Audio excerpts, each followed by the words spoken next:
Hello guys, welcome to another video from Oscar Cooper. I hope you are all well. Yes, this is a little video, 15 minutes, Christ I know, about Fallout 76 and sort of some of the criticisms it's been facing. I put out a review very early, I feel, with the game about a week ago, maybe less than that. And I want to show you why the game is appealing to me and what aspects of the multiplayer I feel really work well, especially the co-op and especially some of the mechanics in the game. And the best way for me to do this is to sort of take you through some of my experiences. Now, one of the things I want to point out is the camp setup. So you or your friend can set up a camp anywhere. Camps are really handy because you can actually start messing around with your infantry, putting stuff in your main box, creating, you know, some sort of space or organization. But this is a very good example here.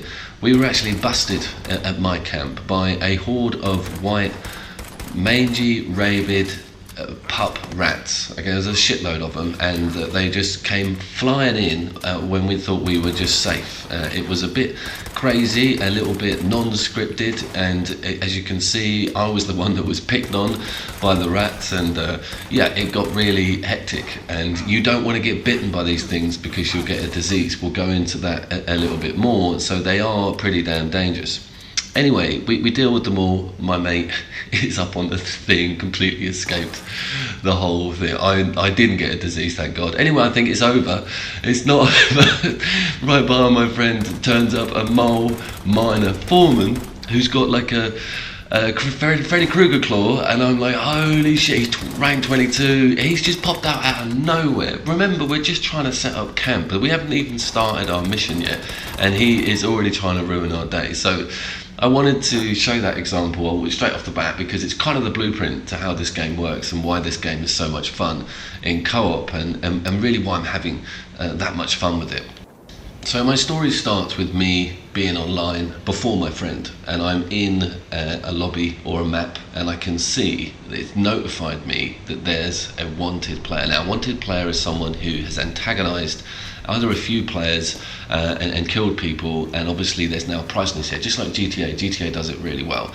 I'm on my own. I'm not as high a rank as this player. I just looked at him on the map, and he's 26, which is way above me. So I'm thinking, let's just see what he's up to. And of course, because he's wanted, there doesn't have to be an initiation with me killing him, i.e. he doesn't have to fire back. I can just start killing him if I want to. And I'm sitting here in the hedges. I'm crouched, so I'm hidden. And it's just weird watching him go about his business. He doesn't know I'm there. I don't know whether to instigate. I choose not to. I think I'll just wait for my mate to come in, you know, and we'll go from there.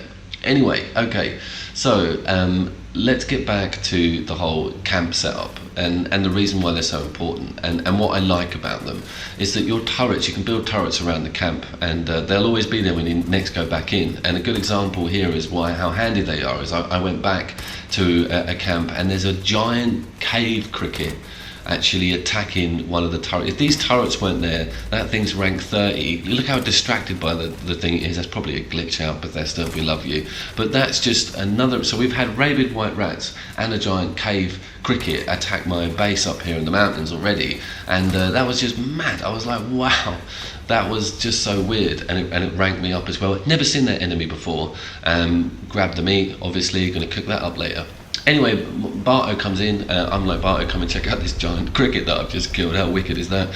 He's like, yeah, that's pretty strange. And we get stuff ready. We're getting ready. We're going to go and do a quest. And I think it's a main story quest, actually. It hasn't appeared on the top right yet, but we're getting our cooking done.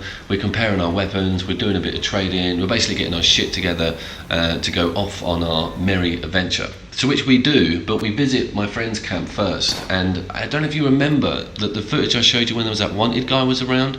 So we're back here again, and I love how the days change. It's nice and misty. Anyway, I'm like, look, we've all got a friend like this. I'm like, look, let's just go. Can we go on the quest? He's like, just hold on, I'm sniping a mutant in this rubble. And I'm like, oh my god. And then the next thing you know, 15 of them come out of this rubble. The whole thing just kicks off big time. We'd kind of nearly die.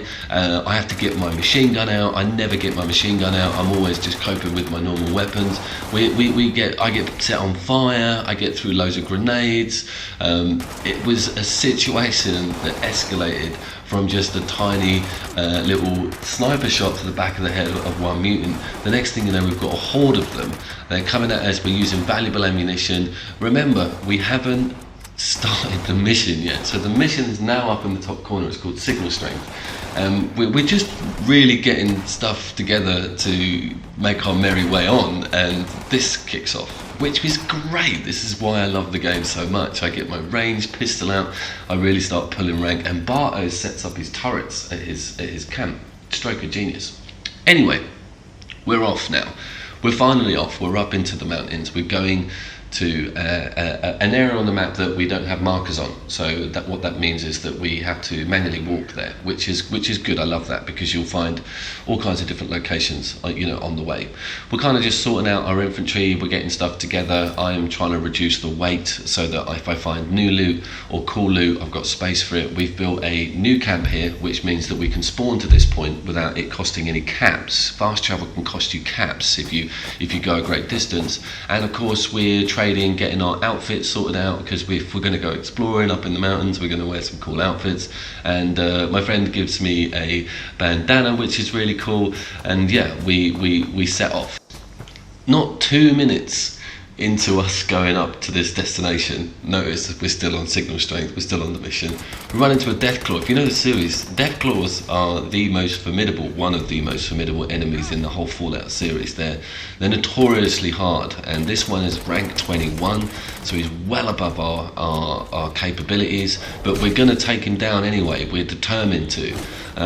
Barto does, we get a picture of it, obviously, as the big game kill, and he has some awesome loot on him. We did really well with that. I died, spawned back, didn't lose anything, got my infantry back, which I liked. Then of course we get to the destination, which is top of the world, and it's a radio station run by a mystery lady who's talking to us, and we find a milligun in a fucking cash register. And so this is big, but this thing weighs a ton, and it's seriously dilapidated, so there's weapon degradation in this game, and we have a big old conflab about whether we're going to take this thing or not. There's only one. We don't know what to do. We have a nice little argument about it, friendly obviously. We decide to actually leave the damn thing, but that was really interesting to find something like that in a cash register, and something so big and game changing as a milligun. Obviously the obligatory picture comes out again. I'm so getting into that because it's just such awesome fun, because they appear on your load screens when you jump from fast travel to each area, which I love. So we're kind of on our way to a separate signal relay now, and we find this cool thing called Pleasant Valley Cabins. This is full of bobbleheads, really cool and completely ravaged by feral ghouls, and we're both packing shotguns. We're like, yes, we're just gonna shotgun this whole thing to death, and sure enough we got to do that. Bosh, all of them done. I've got a lovely double barrel, my friend's got a nice pump action, and the whole time we're doing this, Wouldn't It Be Nice by the Beach Boys is playing, and it cuts it out on share play, but that really gives the hecticness has this lovely shine of joy about it when you're hearing songs like that whilst doing this. Now, we're going to the Signal Strength now for the relay, so you can see it now. We've got two, we've got to search for them. There's some wolves attacking a ghoul. Now the ghoul's got a beacon on him. You can see that red blip, and I'm like, Barto, what do you want to do about this? And we're like, well, let's engage, let's find out. The dogs are diseased, they're quite high rank, they're rank 10. Again, this is a dangerous situation. I got dysentery, and it meant that my food was just getting chomped through, and I was running out. Disease is very, very dangerous in this game. You don't want to get bitten by stuff. We find the relay, it's a signal code. This is really awesome, and then we carry on, and we get to the train yard, the Derelict train yard, which is where this signal is coming from. I get some blackberries because I've got the shits and I need to keep eating all the time, which is hilarious. And we can hear some activity. I can certainly hear some activity in here. And it turns out that this place is completely overrun by rank 20 Mr. Gutsies, and they're not to be fucked with. If you're lower rank like us, then you'll probably know how much of a problem these things are. They don't fuck about, and they're always in groups, and they take an incredible amount of punishment. These guys just came right in to the cabin with us and were really screwing us up. I got through some extremely valuable stim packs in this fight, something I did not anticipate and didn't want to do, but it was great to have quite an unscripted scenario like this occur. We actually find the signal relay, we both get that done, so that's the next section of this mission done. You can see up in the top right there, stuff changing around. Then I hear this noise.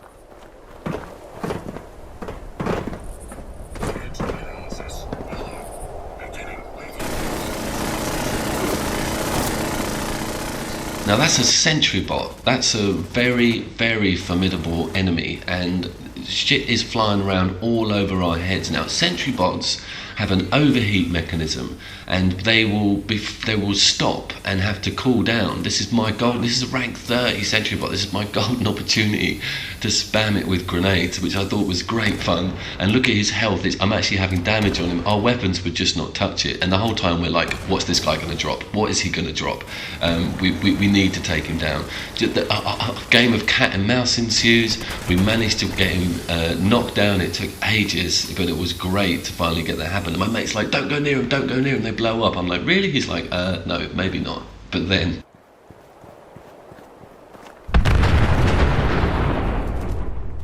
he survived that, thankfully, but that was hilarious. I thought that his advice, and then not taking his own advice, and then getting blown up was great fun. Then we get overruled by these little liberators. They're hilarious. I love these little things. They're a lot of fun. There's a bit of glitching out here, but you know, Jesus, I'm having too much fun to give a shit, to be quite honest with you. They are picked off one shot, you know, but it was fun to come across a little party of them, because we start investigating this derelict station. We loot it, basically. There's a larger building down at the bottom. Anyway, let's get to the damn satellite, which is part of the signal strength mission, and we noticed that these choppers are in. These are supply choppers. Remember that beacon I found before, and flare guns? You can actually call in these guys to drop off supplies, and I hadn't seen so many of them before, and it was just really cool to see them all flying around there. Then an awesome bit here where we finally get to the top of the hill and finally get to the satellite relay station, and look how awesomely large this piece of game furniture is. Look at the detail on the metal structure of it. It's absolutely huge, and I'm like, wow, that was really gobsmacking. A really cool scene. The angle that I approached it at was obviously completely unscripted. I could have come at this from any angle, but it just felt so cool to discover this thing.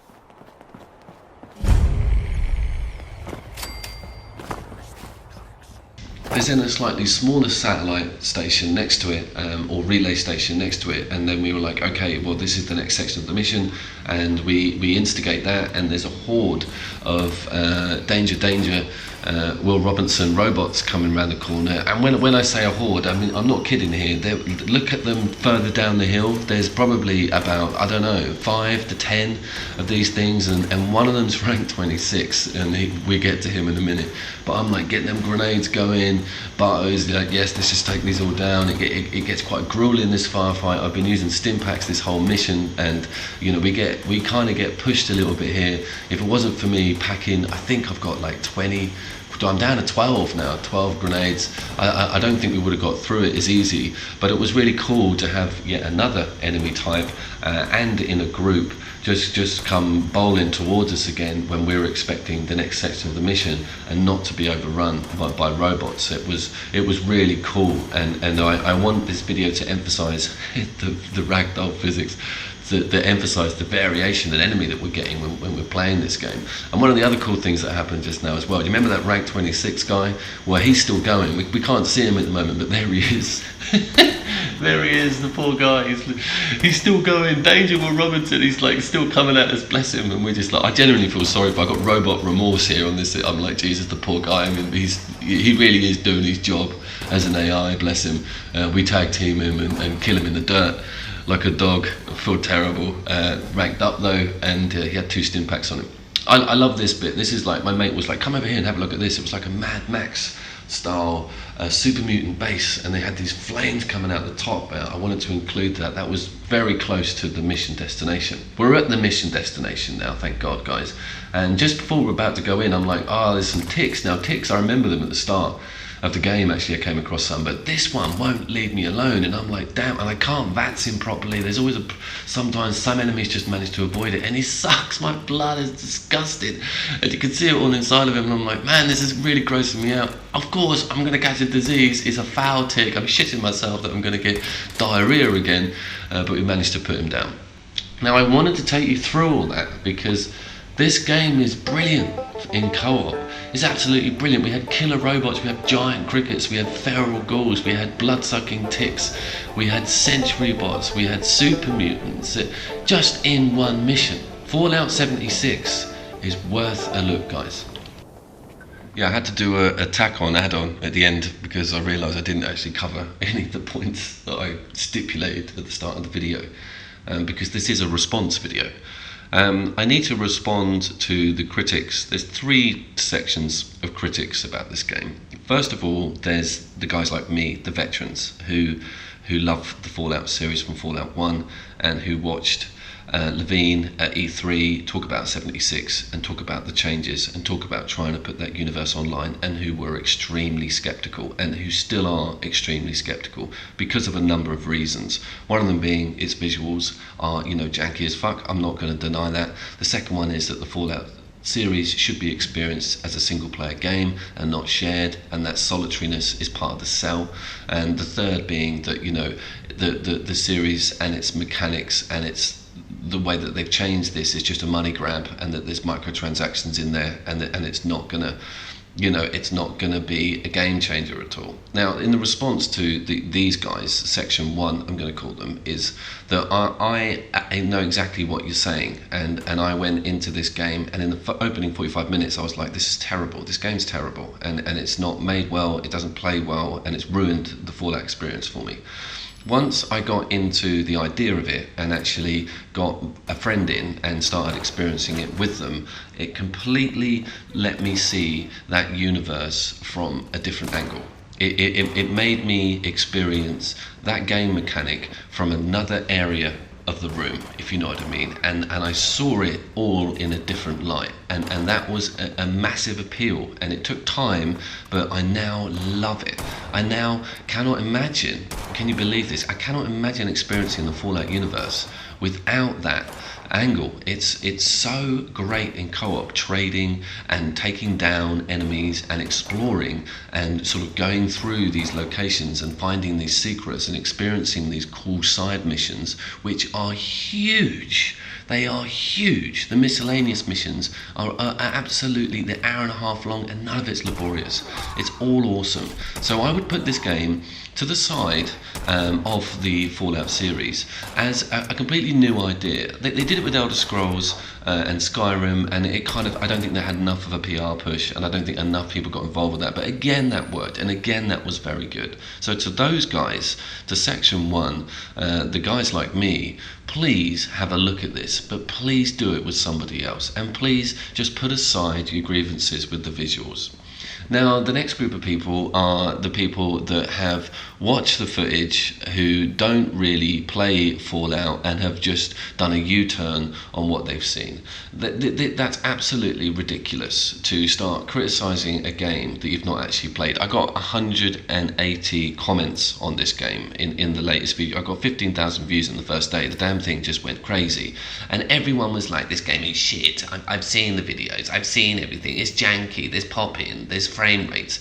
You can't be interested in someone or something just because of their visual looks. You can't go. It's like having a car that is a little bit cosmetically ugly, but this thing can kick ass under the bonnet, and I think that's what we're experiencing here with Fallout 76. Is you've got to try this game. You have got to try it, because there is gold dust in there. It is another brilliant Fallout game. Bethesda have done it again, and they took a risk, and they've done it from another angle.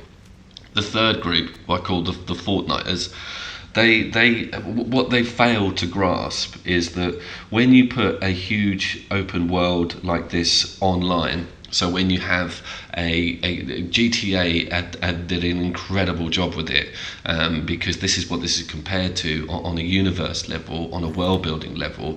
That had teething problems. My God, did it have teething problems. But you need to grasp how games like this are made. This whole world and everything in it and every enemy in it is sat on a server. So what that means is that it's all running on multiple levels all the time. So there's hundreds and thousands of these maps with hundreds and thousands thousands of people accessing their own. That's why there's a cap to the amount of people that can be in the maps, and that's why you'll probably be put into a different one at a different time. Now that takes its toll on a number of things. The smoothness of the way the game works, pop-ins and jankiness will be everywhere. It's incredibly hard to test a game like that and smooth out all the bugs in the time frame that Bethesda got. But I think they did an incredible job, and I think that you need to look at how games are made before you start throwing criticisms like that around. And I'll tell you something, I've played this game for well over 30 hours, and I've been kicked out a handful of times, and every time I got put back in right at the same place. I lost nothing. It was a minor thing.